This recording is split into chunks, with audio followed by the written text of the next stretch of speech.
Hello everyone. Hi buddy. I've got my tea today. I'm having orange, ginger, fresh ginger, and goji berry all mixed together. Got my notebook, which matches with my outfit today. And I've got Bennett. And today we're going to talk about some things that I have been reflecting on deep in my luteal phase. Depending on where you're watching this, for me it was just the full moon 2 nights ago. So the air is heavy with that energy, very heavy with that energy.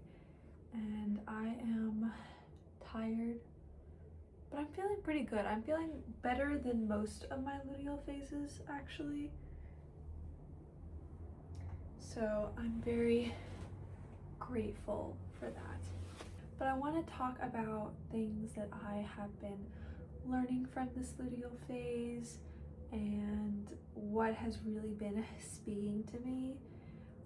Usually when I'm nearing my moon cycle, I tend to become very introverted and withdrawn, but for some reason the energy has just been that I have really been feeling like sharing some thoughts.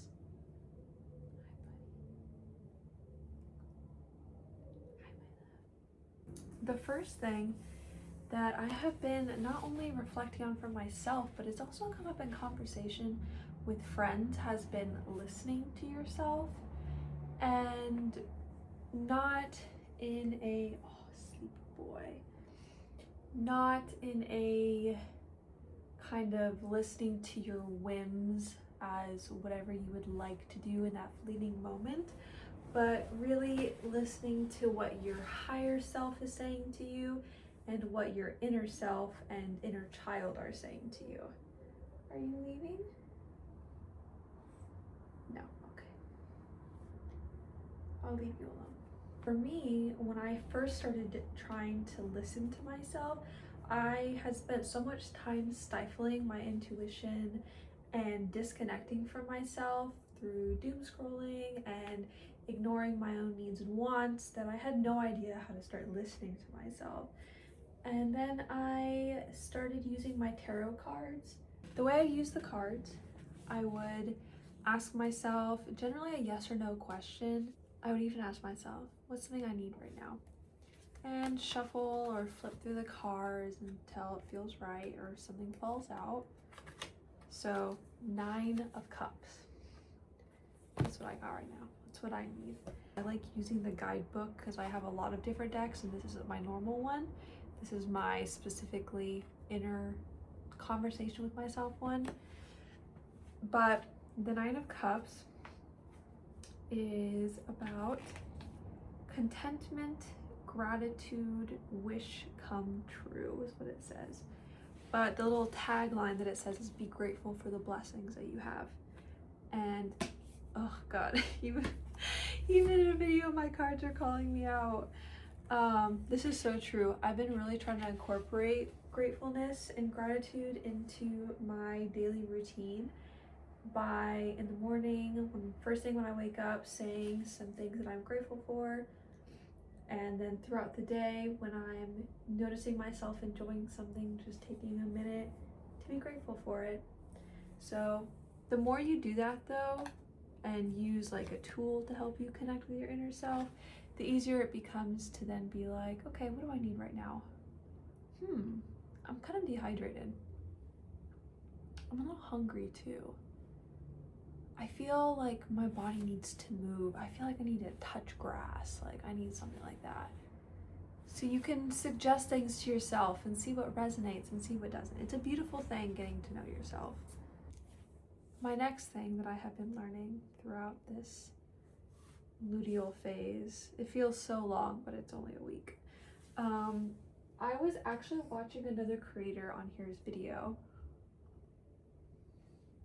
I will, oh, so good. Oh, ginger. I will tag, I think I can paste the video in the description. Her name was Pearly. Wonderful. I love her. She was talking about living for yourself versus someone else. Like, are you living someone else's life, or are you living the life that you want to live? And if you are eldest daughter at all, you may have this experience, but I had this experience where growing up, was always expected to do what's best for the family, what's best for my siblings. Like, it was never really what I wanted to do, it was just what was needed to be done. And yes, I did things that I liked, and my parents gave me things that I wanted to do, but there was always the expectation of, if the family needed something different, that there would be no hesitancy for me to give that up or offer to give it up. I still have mixed feelings about this. Like, I still feel like in some ways that's what it should be, but it definitely creates a mindset of, I should be willing to give up everything now, even though I'm an adult and I have options now and I can say no to people. I can't say no to people, and if they need me, I have to drop all of my own stuff to go and help them. And I don't really know what I want to do in life, and I'm 24 and I've been doing my job for 6 years, and I don't know if I want that job for the rest of my life, and I don't know if I want to go back to school or travel the world or settle down and get married. Like, I don't know what I want to do, and that's okay. I'm only 24, but at the same time, I'm getting to the point where I want to know. So that's why I've been tapping into like my cards, and I've been tapping into what I actually try to discover what I want in small ways, so that way the more I exercise that getting to know myself, I can figure out what I want in big things in life. I can figure out what I want in life. My body has been trying to tell me to slow down. I talk really fast. I walk quite fast. And it's not even because of where I grew up.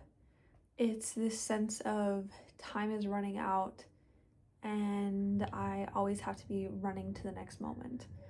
And it doesn't work for me for a couple of reasons.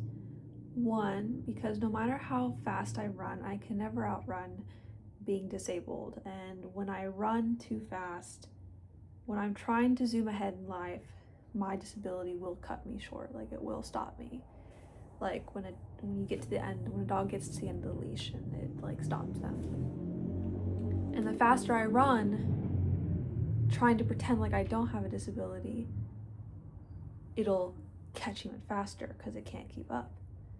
So I need to slow down, and that's something that this phase has really been trying to teach me as well, is I need to rest and I need to slow down. If I'm not slowing down consciously and I'm not choosing to make sure that I get enough rest, my body will force me to rest, whether that's me getting sick and being bedbound for days, or something happening and me getting hurt, or something will happen and it'll force me to rest. And that's just not true for me. That's true for everyone, whether they're, disabled or not. Like, have you ever been so stressed that you get a cold and then you have to call out of work? That's your body saying you need rest. Like, when you have a breakdown and you cry and you don't know why you're crying, is it because you've been trying to work so hard and you've been ignoring all of the signs that your body needs rest? We all deserve to rest without guilt. And rest does not make us lazy. Rest does not make you less worthy of receiving anything in your life. And no one should be looked down upon because their body needs more or less rest than anyone else's does.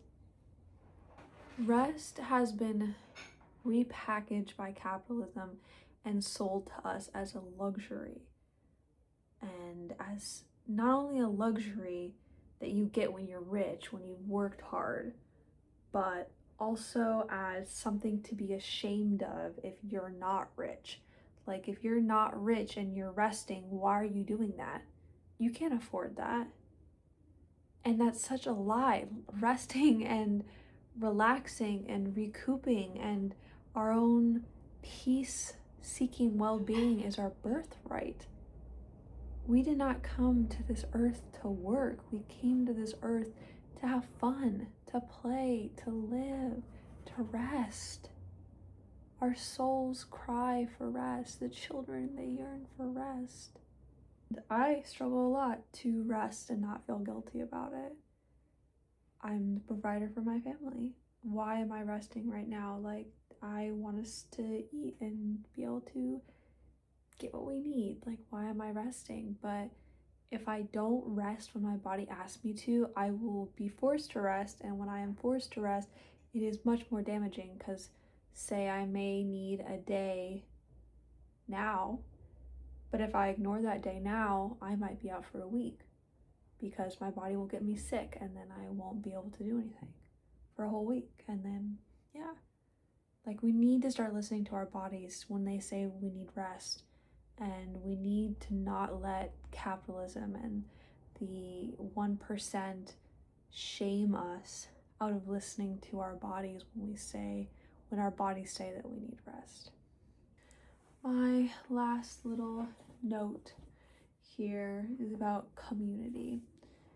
Recently, I have been going through a sort of reevaluation of how my community looks to me. I have always been a very loyal person to the point where I'll keep people in my lives in situations where it's not good for me anymore because it was once good for me, and it's no longer become about what's best for me. It's now not hurting their feelings anymore. And we all deserve better than that. I deserve better than that. We all deserve to have a community surrounded and woven together by mutual love and interest and hope and goals for the future. So I've stepped back from like a couple of my friendships to really rethink what that looks like for me and what it looks like for them, and trying to rebuild. I also have realized a lot that I think the most interesting thing about me is my trauma. And even if that's true, I deserve to have people know me for more than just my trauma. And if I truly am that boring that I can't keep any friends in my life without oversharing those very tender parts of me, maybe it's time I get some more hobbies.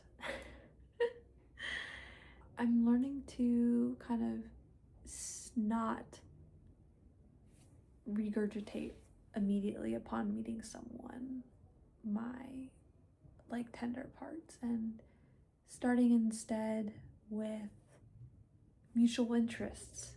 And that may seem very basic, but it's foreign to me and I'm working on it.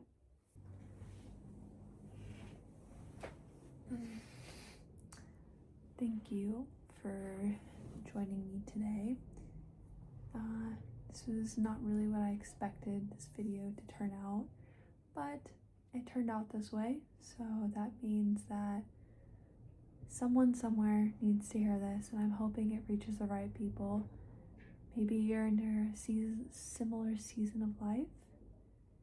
Maybe you're somewhere completely the opposite, but thank you for listening.